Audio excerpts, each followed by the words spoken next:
누가복음 15장 25절로 32절까지 말씀 한 절씩 교독하겠습니다. 제가 먼저 읽습니다.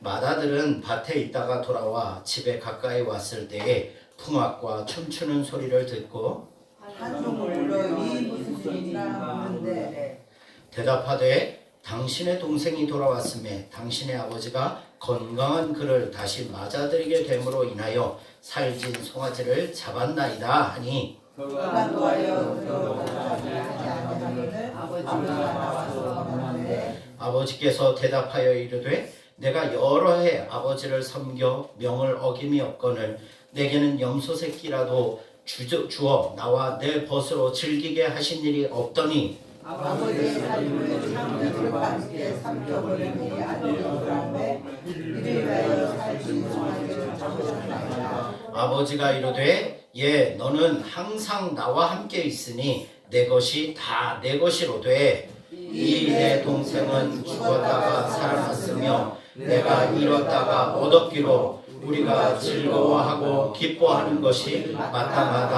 하니라. 아멘. 우리 앞뒤 좌우 옆 사람과 이렇게 인사하겠습니다. 당신이 있어서 행복합니다. 당신이 있어서 행복합니다. 아 너무 형식적으로 인사하시는데요. 진짜 마음을 담아서 인사해 주시길 바라겠습니다. 네. 마음을 담아서. 네.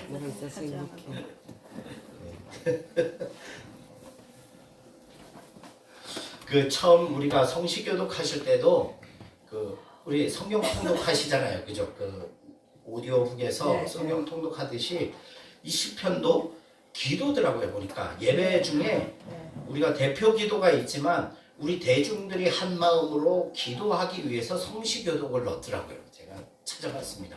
그래서 이 시편을 읽으실 때 성시교독을 하실 때 정말 묵상하시면서 내 기도다, 나의 고백이다라고 하면서 읽으시면 훨씬 더 은혜가 있습니다. 그러니까 그렇게 생각하시고 읽으시면 좋을 것 같고요. 또 찬양 반주가 있으면 더 좋겠지만 한번 여러분들 그냥 내 목소리로 음치도 괜찮습니다. 아멘. 내 목소리로 가사 하나하나를 좀 고백하면서 찬양하는 게 하나님 앞에 더 화려한 반주가 있는 것보다 훨씬 낫겠다 싶더라고요. 우리 교회는 그런 특별한 교회입니다. 다른 교회와 차별된 교회입니다. 마음에 안 드셔도 어쩔 수 없습니다. 자, 오늘 본문 말씀 함께 살펴보도록 하겠습니다. 제목이 첫째 아들 이야기입니다. 그런데 부제가 뭡니까? 한번 읽어보시겠어요? 부제 여기 제가 올렸어요. 부제. 영적 꼰대들의 전성시대. 아멘.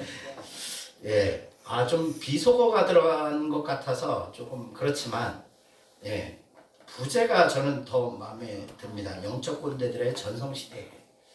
좀 의미가 있는 표현입니다.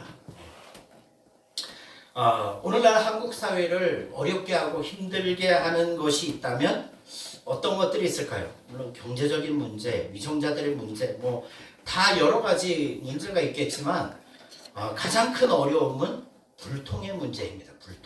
불통이 뭔지 아시죠? 네. 소통이 되지 않는 문제. 대표적으로 위정자들의 불통. 좀 국민들의 마음을 조금 더 알고 국민들에게 집중을 해서 국민들을 위한 정치를 좀 해주셨으면 합니다. 물론 지금 못한다는 건 아니지만 그래도 조금 우리 국민들과 소통이 좀 잘 되었으면 좋겠다. 그런 마음이 있어요. 그래서 그런 불통, 또 지역 갈등의 불통이 있죠. 이번에 총선이죠. 총선을 하면서 완전히 나라가 두 색깔로 나눠져 버렸어요. 반쪽이 나버렸어요. 한쪽은 빨간색, 한쪽은 파란색. 완전히 정확하게 반 나눠서 이거 불통의 문제입니다. 그죠? 불통의 문제. 그리고 남자와 여자의 불통. 그리고 노인과 어린아이들, 젊은이들의 불통. 심합니다. 격차가 너무 심하죠. 심지어는 가족 간의 불통이 심합니다. 저희도 아직 그런 불통의 문제가 많은데 이런 것들로 인해서 사회적인 다양한 문제들이 발생하는 거예요. 그죠?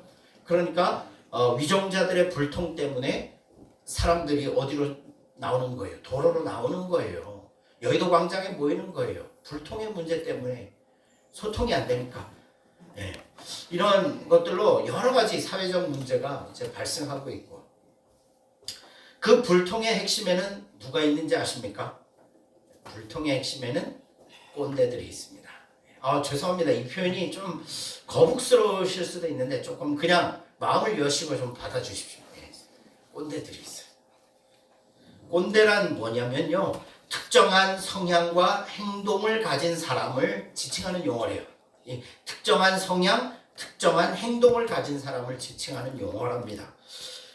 이 사람들의 특징은 너무 다양한데요. 몇 가지 특징이 있습니다. 한번 나는 어떤가 한번 해보시겠어요? 첫 번째, 자신에 대한 강한 확신으로 가득 차 있대요. 이런 사람은 자신에 대해서 강한 확신으로 가득 차 있답니다. 그래서 자기가 생각하는 것이 모두가, 모든 사람이 다 생각하는 것이다라고 그렇게 생각을 해요. 내가 생각하는 게 다 다른 사람도 똑같이 생각한다라고 착각을 해요. 자기 주장에 대해서 그것을 있잖아요. 과거의 사실과 편견과 고정관념 이런 것들로 근거를 삼아요.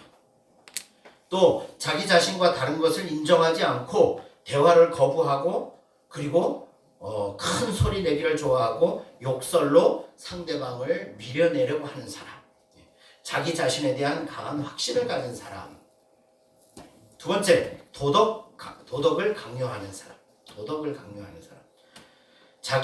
자신의 편협한 행동이 상당히 도덕적이고 윤리적이라고 생각하면서 흑백 논리를 주장하면서 다른 사람에게 강요를, 내 생각을, 나의 도덕관, 윤리관을 다른 사람에게 강요를 하는 게 이 꼰대의 특징입니다. 세 번째, 이기주의. 자기 승리를 최우선으로 생각하면서 타인에 대한 의견을 무시하고 본인의 생각만을 강요하는 사람. 이기주의.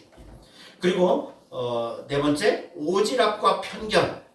실질적인 어떤 문제 해결, 상황 해결에 대한 도움을 주지 않으면서 정신교육이나 조언을 빙자해서 오히려 추궁하고, 그리고 시시비비를 걸기를 좋아하는 사람. 이런 사람이랍니다. 오지랖과 참견이 좋은 사람. 그 다음에 다섯 번째, 배려가 부족하고 공감 능력이 결여된 사람.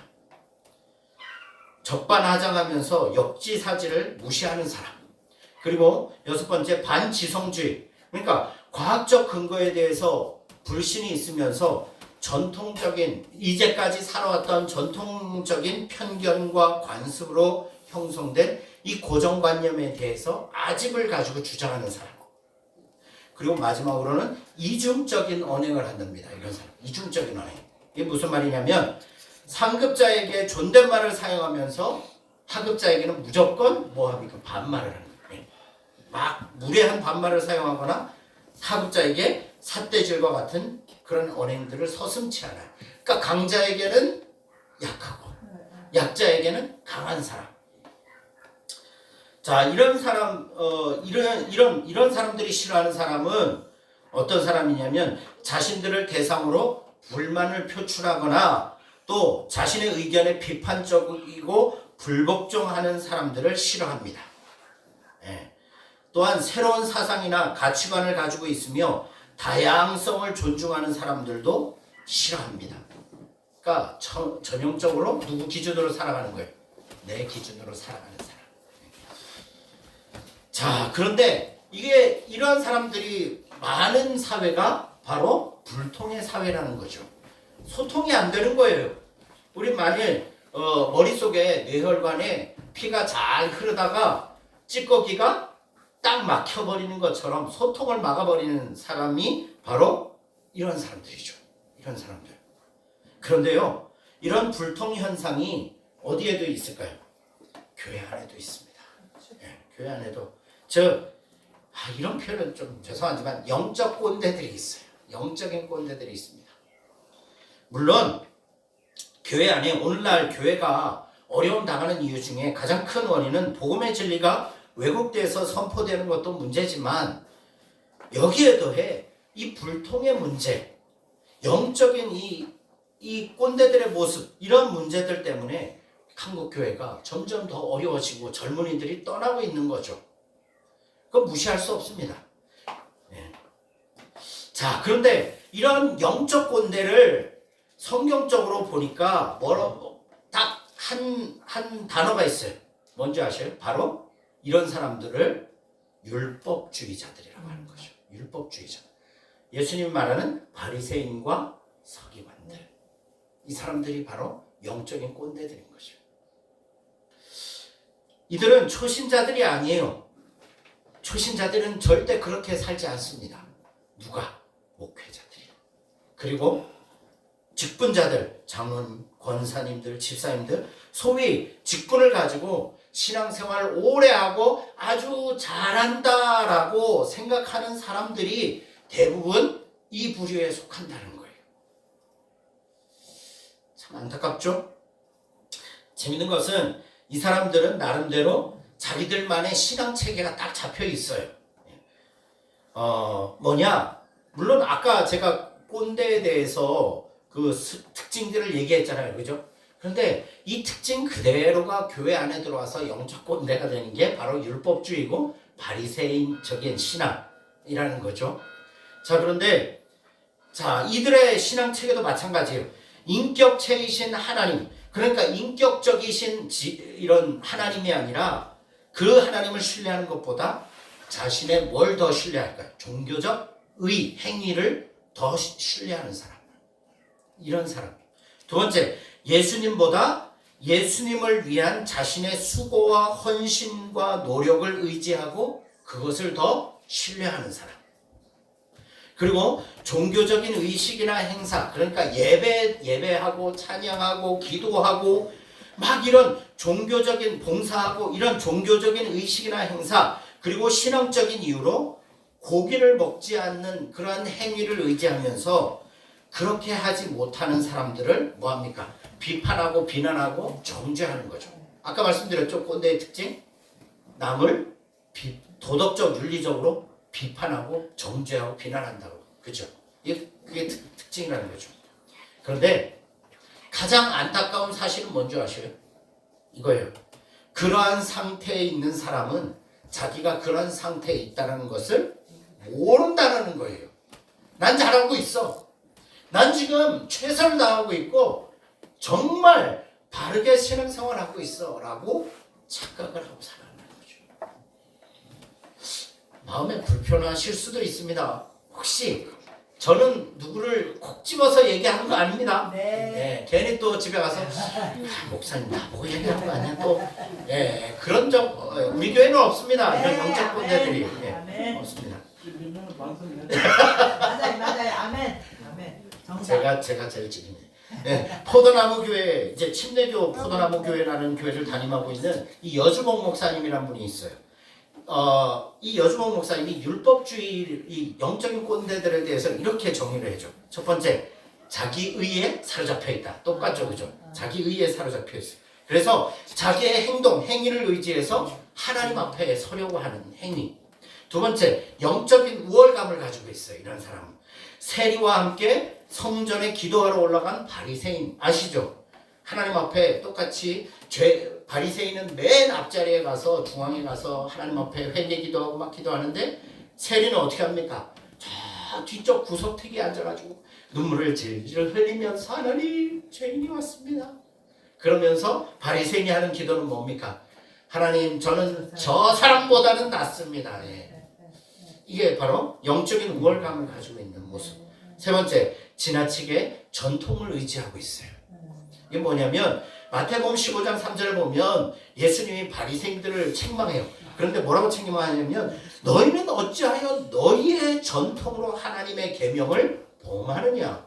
아니 이상하지 않습니까? 여러분 고민해 보셔요. 이 묵상해 보세요. 아니 바리새인들 정말 신앙생활 잘했어요. 십계명 철저하게 지켰어요. 그런데 예수님이 그들에게 뭐라고 말합니까? 너희들은 너희들의 전통으로 하나님의 십계명을 범한다고 책망을 하시는 거예요. 예수님이 오해하고 계시는가요? 아니죠. 요한복음 5장에 보면요. 38년 된 병자를 고치시는 사건이 나옵니다. 그죠? 그런데 38년 된 병자를 예수님이 어떻게 고치십니까? 병자여 일어나서 내 자리를 들고 가라. 그러니까 이 사람이 비틀비틀 일어나더니 자기가 깔았던 자리를 들고 갑니다. 그러니까 바리새인들과 서기관들이 뭐라고 말합니까? 아니 안식일 날 어떻게 물건을 나를 수 있어? 저 십계명을 범하잖아. 어떻게 저걸 명령할 수 있어? 저 사람이 정말 메시아 맞아? 하나님의 아들 맞아? 정죄했어요. 근데 여러분 십계명에 물론 주의를 아무 일도 하지 말라는 십계명이 있죠. 그죠? 안식일을 거룩하게 지키라. 예. 그런데 그 말을 바리새인들이 어떻게 했냐면요. 잘 지키기 위해서 아주 자기들의 의도대로 전통적으로 이 십계명을 아주 규범화 시켜놨어요. 법으로 세분화 시켜놨어요. 들고 가는 게 뭐냐, 뭐는 안 되고 뭐는 되고 이렇게 아주 세분화 시켜놓은 거죠. 그거는 십계명이 아니라 뭐예요? 자기들이 정한 규범이죠. 전통이에요. 그죠? 그러면 예수님이 정말 십계명을 어기신 게 아니라 뭘 어기신 거예요? 자기들이 바리새인들이 정해놓은 규범 그 전통을 어기신 거죠. 십계명을 어기신 게 아니에요. 그런데 자기들은 십계명을 어겼다고 예수님은 정죄하죠. 자, 지나치게 누구보다 하나님보다 예수님보다 오히려 전통. 그리고 네 번째, 그들에게는 뭐가 없었을까? 믿음이 없었어요. 예수님을 믿지 않았잖아요. 그죠? 자, 보세요. 예를 한번 들어보겠는데요. 예수님께서 이제 태어나실 때가 다 됐습니다. 그죠? 그런데 하나님은 천사를 통해서 다양한 방법으로 알려주셨어요. 그죠? 누구에게? 목동에게도 알려주시고, 그리고 동방박사 세 사람, 크리스마스가 다가오고 있습니다. 네. 동방박사 세 사람에게도 알려주시고, 그렇게 별을 통해 인도해 주셨어요. 자, 그런데요, 그 당시 서기관들이나 이런 사람들은요, 구약을 능통한 학자들이었어요. 그죠? 자, 메시아가 난다라는 것을 분명히 알게 했고, 그리고 베들레헴 땅에서 날 것이다라고 이미 구약시대 때 예언을 했어요. 하나님 약속을 해주셨어요. 그렇게 성경 말씀을 줄줄 외워대던 서기관들 중 한 사람도 예수님의 탄생의 자리에 찾아온 사람이 있습니까? 없습니까? 없어요. 정작 하나님의 계명, 하나님의 구약은 달달 외우면서도 뭘 믿지 않는 거예요? 약속을 믿지 않는 거죠. 믿음이 없는 거죠. 여러분, 예수님께서 지금 오늘 본문에 보시면 바리새인들과 서기관들에게 비유로 말씀하시는 거예요. 그죠? 바리새인들과 서기관들에게 비유로 말씀하시는데 먼저 둘째 아들 이야기를 했잖아요. 그죠? 방탕한 탕자 떠났다가 돌아온 둘째 아들에 대한 이야기를 하고, 그리고 이제는 맏아들에 대한 이야기를 하는 거예요. 예수님께서. 자, 둘째 아들, 탕자라고 불리하는 아들을 이렇게 소개했어요. 불효자식. 그죠? 불효자식이었잖아요. 그리고 그 사람은 누구나 다 아는 드러난 죄인이었어요. 그리고 이 탕자는 아버지의 전적인 은혜로 사랑을 입은 자였어요. 그죠? 그런데 그런 세리와 친구들, 탕자와 같은 세리와 친구들과 죄인들과 친구가 되시는 예수님을 향하여 바리새인들과 서기관들이 뭐 했어요? 수군거렸잖아요. 비난했잖아요.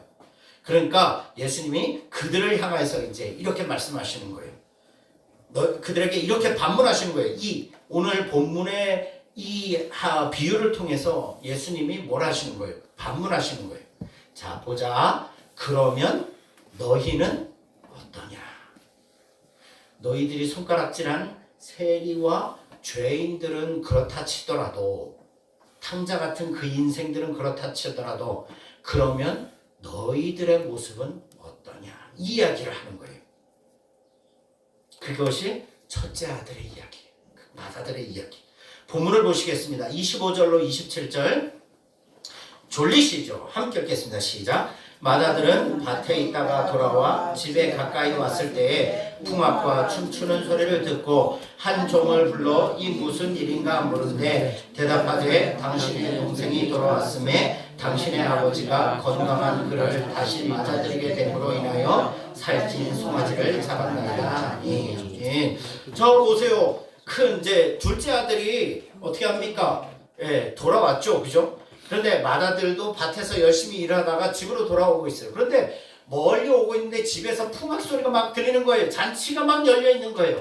막 꽹가리 치고 징 치고 나팔 불고 태평소 불고 난리가 난 거예요. 사람들이 막 몰려들어서 잔치 자리가 막 벌어진 거예요. 그러니까 이 큰아들이 종을 부르는 거예요. 멀리 있는 종을 빨리 이리 오라고 가서 확인해보고 오라고 해서 종을 불렀어요. 그러니까 종이 뭐라고 말합니까?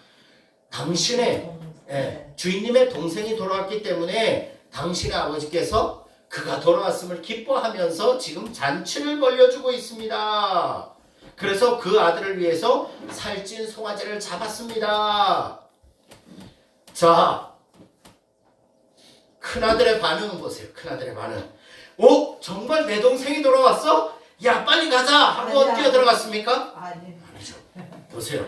큰아들의 반응. 28절 함께 계속해서 시작. 그가 노하여 들어가고자 아니하거나 그분을 아버지가 나와서 말하는데 지금 뭐 하는 거예요? 그가 화가 났대요.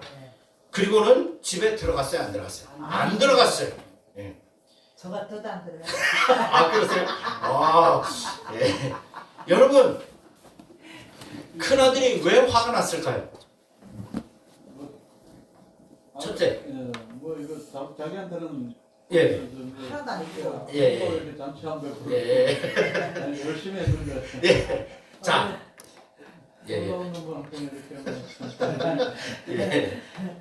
첫 번째, 둘째 아들 때문에 화가 난 거죠. 그죠? 저놈 어디서 집안 재산 다 말아먹고 온 놈이 어디 잔치 받을 자격이나 돼? 이거 사실 이 마음을 누가 가져야 돼요? 아버지가 가져야죠. 그죠? 어쨌든 첫째가 가졌어요. 그리고 진짜 화난 이유가 뭔지 아셔요? 누구 때문이에요? 아버지 때문에 화가 났어요. 29절 30절 보세요.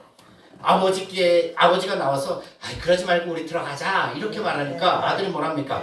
아버지께 대답하여 이르되 아버지 내가 여러 해를 섬겨 명을 어김이 없거늘 아버지는 제게 염소 새끼라도 주어서 내 친구들과 즐기게 하신 일이 없더니 아니 아버지의 살림을 창녀들과 함께 삼켜버린 저 나쁜 놈이 돌아오매 그놈을 위하여 살찐 송아지를 잡았습니까? 아버지를 향해 대드는 거예요. 그게 핵심인 거예요. 둘째가 아니에요. 아버지를 향한 반감이 있는 거죠. 여러분 큰아들의 모습을 한번 더 살펴볼게요. 자, 큰아들의 외적인 모습은 누가 보아도 효자죠. 그죠? 성실하죠. 그죠? 아주 성실하죠. 윤리적으로 도덕적으로 아주 바른 사람 같잖아요. 그죠? 그런데 그의 내면 안에는 이 말씀을 잘 묵상해 보시면 그 내면 중심을 잘 묵상해 보시면 그 내면은 철저하게 율법주의자예요. 율법주의자예요. 왜냐하면 첫 번째 지나친 자기의가 있어요. 이 사람은. 자신의 도덕적 이력에 대해서 상당히 자신감이 있고 교만함이 넘쳐요. 뭐라고 말합니까? 29절. 내가 여러 해 아버지를 섬겨 뭐 한 적이 없어요. 명을 어긴 적이 한 번도 없습니다. 그러니까 나는 어떤 사람이다? 난 바른 사람이에요. 도덕적으로 난 효자고 부끄러울 것 없는 사람이에요. 30절. 아버지의 살림을 창녀들과 함께 삼켜버린 이 아들을 위해서 살찐 송아지를 잡다니요. 이렇게 표현하고 있어요. 그죠? 근데 이 문장에는요, 이면에 의미가 있어요. 이게 아버지를 위한 척 하는 거죠. 그죠? 겉으로 보기엔 그렇지 않습니다. 이 말이에요. 저놈은 나쁜 놈인데 나는 이제까지 그렇지 않고 이제까지 내가 하고 싶은 것 다 못하고 누릴 것 다 누리지 못하고 헌신적으로 효자 노릇하고 살지 않았습니까, 아버지? 그런데요, 한번 질문해 볼게요. 누가 그렇게 살라고 했나요? 도리상 그렇게. 도리상. 자기 스스로 한 거죠. 스스로 한 거예요. 타고난 효자네요. 근데 왜 그렇게 살았을까요? 왜 효자로 살았냐면 그는 전통에 의지했기 때문이에요. 맏아들이기 때문에 나는 아버지 옆에 있어야 하고, 그게 여러분들 맏아들이 가지고 있는 비애라고 보시면 안 돼요. 의미가 있어요. 의미가 있어요. 자, 첫 번째 지나친 자기의. 자신의 도덕적 이력에 대해서 교만했고요. 두 번째는 뭐냐면 자기중심적인 사람이에요. 보세요. 겉으로는 효자지만 도덕적이지만 자 보세요. 처음에 비유 12절에 보시면 둘째가 아버지에게 뭘 달라 그래요? 자기 몫의 유산을 달라고 해요. 그때 아버지가 둘째 아들에게만 줬습니까? 큰아들에도 좀 그죠? 예. 분배를 했어요. 이미 아버지는 자기 거 다 포기하고요. 이미 3분의 2인 재산을 큰아들에게 다 주어버린 거예요. 그리고 3분의 1은 둘째 아들에게 준 거예요. 이미 재산 정리가 끝났어요. 그죠? 줬잖아요. 예. 아버지가 그 살림을 각각 나누어 줬더니 그죠? 12절 보세요. 예. 자, 그는 아버지가 재산을 상속할 때 아무 소리 없이 이미 3분의 1을 다 받았어요. 그러니까 동생한테 준 유산을 뺀 나머지 실제적으로 모든 재산의 소유는 누구 거예요? 큰아들 거예요. 그러니까 오늘 잡은 게 큰아들 거로 잡았네. 그죠? 예. 그거예요. 맞아요. 지금 큰아들이 화가 난 것은 아버지와 동생에 대한 반감인데 아버지에게 큰 거예요. 왜? 아버지, 동생이란 놈은 자기가 받은 유산의 몫을 다 털어먹고 와서는 그럼에도 불구하고 아버지는 그를 자기 아들로 받아주고 위치가 변함없으니 또 누구 재산이 날아갈 판이에요. 내 3분의 2 나머지도 회복시켜줬으니까 또 내 재산을 나눠줘야 되는 거죠. 내 가족이니까. 아버지는 그런 동생을 자기 허락도 없이 아들의 지위를 회복시켜 주시면 어떡합니까? 내 재산에 대한 손해에 더 관심이 있었던 거예요. 그리고 화가 났던 거예요. 분노가 일었던 거예요. 그는 도덕적 윤리적으로 진정한 효자로 아버지를 섬기는 것이 그의 삶의 목적이 아니었습니다. 자, 그러면 어떻게 그렇게 볼 수 있느냐? 자, 보세요. 상식적으로 한번 생각해 보겠습니다. 앞에 잃어버린 한 마리 양, 두 번째 잃어버린 한 달란트. 그런데 세 번째 비유에서는 자, 아버지가 찾아 나갑니까? 안 나갑니까? 찾습니까? 안 찾습니까? 안 찾아요. 그러면 누가 가야 되는 거예요? 진짜 효자면 누가 가야 되는 거예요? 그죠? 맏아들이 가야 되는 거예요. 그 당시 관습이라면 맏아들이 당연히 동생을 차서 그런 머리를 빡빡 깎여가지고 수갑을 채우든지 꽁꽁 묶어서 끌고 왔어야 됐어요. 머리를 잡고 와야 돼. 잡고 와야 돼요? 그런데 예, 조시지 마시라고 제가 그런데 맏아들은 뭐 했어요? 안 했어요. 관심이 없었어요. 그리고는 둘째 아들 보고 뭐라고 말하는 거예요? 자기가 받은 재산을 창녀들에게 다 써버린 저 나쁜 놈. 그러니까 큰 아들은 둘째 아들이 어떻게 살았는지 관심이 있었어요. 주시하고 있었어요. 어떻게 사는지 관심이 있었는데 뭐 하지 않았어요? 찾아가지 않았어요. 그죠? 그 이유가 뭘까요? 아까 제가 말씀드린 거예요. 아버지보다 겉으로는 효자지만 그처럼 보이지만 실제로 관심은 자기 자신에게 있던 거예요. 그래서 자기 의와 자기 중심적으로 사는 사람이라는 거죠. 이해가 가시죠? 그런데 아버지가 이렇게 말합니다. 31절. 예, 너는 항상 나와 함께 있으니. 이게 무슨 말일까요? 아버지의 이 말이 무슨 뜻일까요? 야, 너는 내가 가지고 있는 재산보다 너가 그렇게 자랑하고 있던 효자로서 자랑하고 있던 나와 함께 있지 않느냐. 이렇게 고백을 하죠. 그런데 큰아들은 아버지보다는 아버지가 가지고 있었던 것에 더 관심이 있었던 거예요. 자기 행위가 더 중요했던 거예요. 그는 그저 아버지 옆에 머물기만 하면서 아버지 자체보다는 아버지가 가지고 있는 재산에 더 목적을 가지고 있었고, 그리고 그 아버지를 자기 마음대로 움직이려고 하고 있었던 거죠. 즉 아버지를 이용해서 자기의 목표를 성취하고자 하는 마음의 중심에, 그 중심의 동기가 거기에 있던 거예요. 그러니까 분노가 일어나는 거예요. 내 재산을, 내게 부여된 재산을 또 뺏길까봐. 아버지에게는 관심이 없는 거죠. 효자가 아니에요. 성실하지 않습니다. 참 창피하지만 제가 이 말씀을 묵상하면서 제 마음에도 너무나 큰 부끄러움이 있었어요. 그러면서 제 자신에게 이렇게 이 말씀을 묵상할 때마다 저는 둘째 아들이 아니더라고요. 제가 큰 아들이더라고요. 너무 부끄러웠어요. 뭐냐면요. 제 자신에게 이런 질문을 했어요. 야, 난 목사잖아. 난 목사야. 나는 진리 위에 서 있기 때문에 나는 항상 정의롭고 나는 바라. 나는 그래서 다른 목사들과 같지 않아. 물론 가끔 실수도 하지.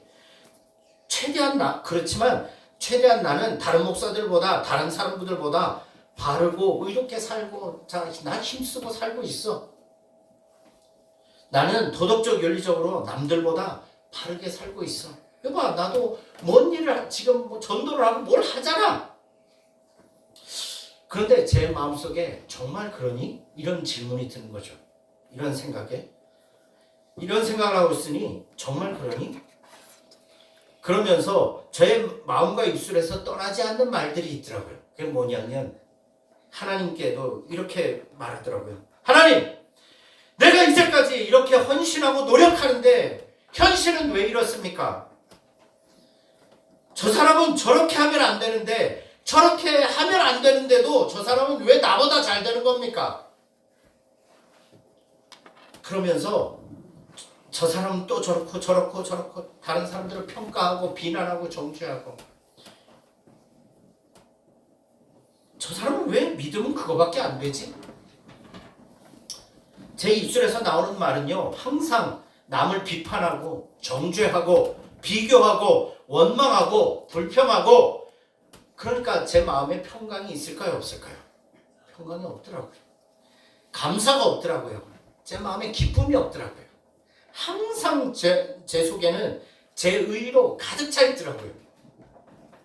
내가 무엇을 하기 때문에, 이 덕가교회, 길 좁은 교회에 있기 때문에 하나님은 당연히 나에게 다른 누구보다도 큰 복을 주셔야 돼. 큰 목회적인 열매들을 주셔야 돼. 그러고 앉아서 다른 사람들 비판하고 비난하고 왜 저렇게 살지? 평강과 기쁨이 없더라고요. 자기 의에 사로잡혀서 그러더라고요. 두 번째 질문은 이겁니다. 내가 왜 목회를 할까? 목회를 하는 이유와 목적이 무엇일까? 나는 왜 덕가교회에서 목회를 하고 있지? 여러분들한테 한번 묻고 싶어요. 여러분, 목회자는 무엇 때문에 목회를 해야 될까요? 대답해 주세요. 사명. 네, 사명이 있죠, 그죠? 그 사명이 뭘까요? 어떤 사명일까요? 그러니까 뭐 다양한 사명이 있지만 가장 큰 목표. 첫 번째, 양시대를 먹이고. 그죠? 네.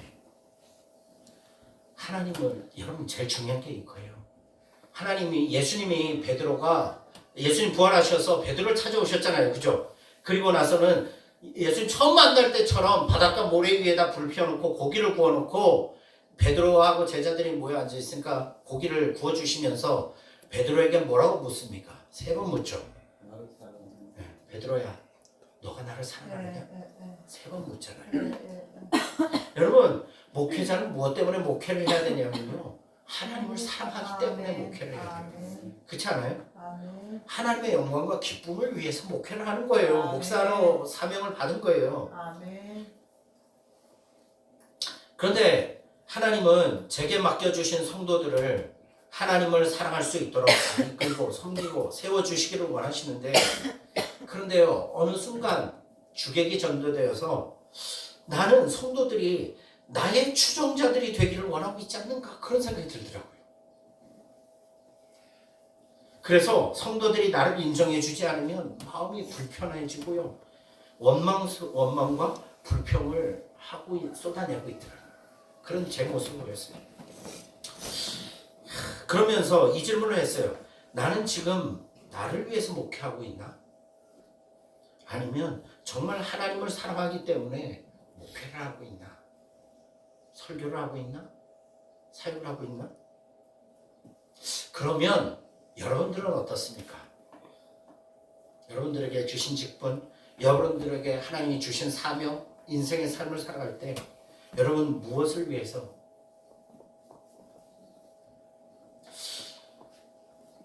여러분, 큰아들, 이런 목회자, 이런 장로님, 이런 권사, 집사, 성도가 많은 교회는 큰아들이 지배하는 불통의 공동체인 거예요. 그죠? 자기 의를 그런 분명한 이유와 목적을 모른 채 자기를 위해서 자기 중심적으로 신앙생활하는 그 모든 것들이 다 불통의 공동체를 만드는 큰 아들들이 만들어내는 거예요. 율법주의자들이, 바리새인들이 그렇잖아요. 여러분, 자 이제 시간을 제가 너무 많이 뺏었는데 여러분 묻겠습니다. 둘째 아들 놈이 나쁩니까? 큰 아들 놈이 나쁩니까? 더 나쁩니까? 아닙니다. 둘 다 똑같다. 네, 둘 다 나쁜 놈이에요. 그죠? 둘째 아들은 죄인이기 때문에 원래 죄인이잖아요. 탕자잖아요. 그죠? 하나님을 버리고 떠난 죄인이기 때문에 나쁜 사람이고 큰 아들은 의로운 척하고 바른 척하면서 그 내면 중심에는 누가 없는 거예요. 아버지가 없는 큰 아들이에요. 아버지에 대한 사랑이 없는 아버지 필요 없습니다. 예. 둘 다 형태만 완전히 반대일 뿐이지 둘 다 똑같은 죄인이다. 자, 지금 예수님이 누구에게 말씀하신다고요? 세리와 죄인들에게 말씀하시고 그리고 큰아들 된 바리새인들과 서기관들에게 말씀하시는 거예요. 둘이 똑같은 죄인이에요. 둘 다 누가 필요해요? 예수님이 필요한 사람들이에요. 둘 다 아버지의 권위를 못마땅하게 여기고 거기서 벗어나려 했고 둘 다 아버지를 내 마음대로 움직이려고 했고 둘 다 아버지를 떠나버린 아들들인 거예요. 둘 다. 그죠? 사랑하는 여러분, 매일 매순간 우리 자신을 돌아보시길 바라겠어요. 저도 저 자신에게도 마찬가지예요. 나에게 큰아들의 모습, 율법주의자들, 꼰대의 모습이 있지 않는지 여러분 기억하십시오. 우리가 생활하는 것, 신앙생활하는 것, 믿음 생활하는 것 최고의 중요한 이유와 목적은 뭡니까? 바로 하나님을 사랑하는 거예요. 네. 그게 우리 인생의 최고의 목적이 되셔야 합니다. 네. 제가 여기 있는 이유와 목적도 제가 좋은 목사로 인정받기 위해서가 아니라 하나님께서 저를 사랑하시기 때문에 저도 여러분들을 섬기는 거고 수고하고 애쓰기 위해서 여기 있는 거예요. 그 길이 맞더라고요. 예수님께서 이렇게 말씀하시죠. 마태복음 22장 35절 이하에 이렇게 말씀하고 있어요. 그 중에 한 율법사가 예수를 시험하여 묻되 선생님 율법 중에서 어느 계명이 크니까? 예수께서 이르시되 내 마음을 다하고 또 뭘 다하고 목숨을 다하고 뜻을 다하여 주 너의 하나님을 사랑하라 하셨나니 이것이 제일 되는 계명이요 둘째도 그와 같으니 내 이웃을 내 자신과 같이 사랑하라 하셨으니 이것이 온 율법과 선지자의 강령이니라. 바리새인과 서기관들이 뭐가 없었던 거예요. 종교적 열심은 있었죠. 자기를 위한. 그런데 그들의 중심에는 뭐가 없었어요? 하나님을 사랑하는 마음이 없었어요. 말씀 맺습니다. 그러면 여러분은 어떠십니까? 기도하겠습니다. 하나님 아버지, 영적 불통의 시대에 이런 시대를 살아가고 있는 이 세대 가운데 우리는 영적 큰아들로서 살아가고 있는 모습들이 있지 않은지요. 하나님 겸손히 우리 자신을 말씀에 비추어서 돌아보게 하여 주시고 정말 다시금 우리 삶의 중심에 아버지를 향한 온전한 사랑, 아버지만을 향한 중심의 사랑을 하며 살아가는 참된 그리스도인, 참된 신앙인의 삶을 살아가는 저희들 되게 도와주시옵소서.